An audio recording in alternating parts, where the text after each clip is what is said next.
name is David Lee. I'm a third generation musician, fifth generation Texan, born in Wichita Falls. Grew up in Mesquite my young life and then lived in Lampasas, Texas, so kind of all over. In my early years with music, I guess my first inspiration was my stepsister, Sheila. She played music. When I was a little kid, I'd watch her play and I was very inspired by watching her perform and at family functions, you know, around campfires out at the lake and stuff like that. And when I was 10 years old, she killed herself. And I inherited her guitar. And I guess that's kind of where the very beginning of where music began for me. When I was 13, I was, well, probably 12 years old, I met my dad for the first time. I knew my dad was a musician, had traveled Texas, played all honky-tonks just like this one. But I didn't know him. I couldn't have picked him out of the lineup at that time.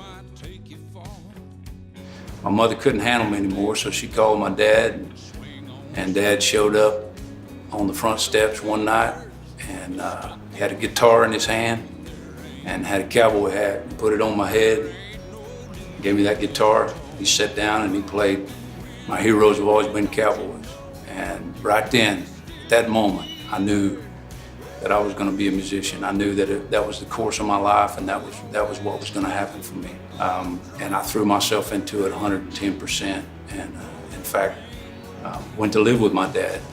And at the time of moving down to live with him, he was playing in honky tonks, and he was in drugs and alcohol and everything else. It was a bad time. And then we lived way out in the country, and we spent a lot of time going to honky tonks, watching my dad play, and a lot of alcohol was involved in my life. It kind of framed my childhood. My stepdad also was an alcoholic, and so music for me, I guess, was an escape.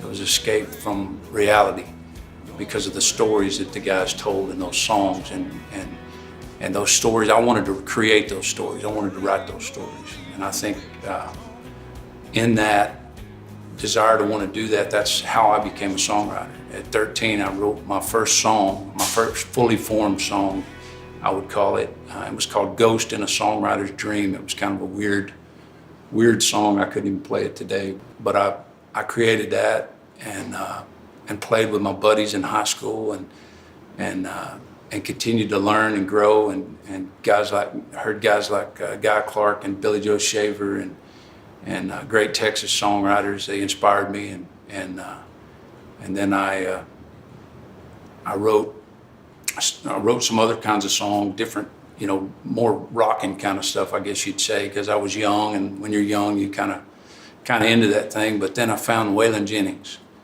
I found Waylon's music, and it was, you know, Billy Joe, of course, wrote a lot of that stuff, but I found Waylon's music and the energy and the intensity and the darkness of it I kind of related to it, I guess. And I threw myself into that, and those were the songs that I guess inspired me the most to want to be a singer-songwriter.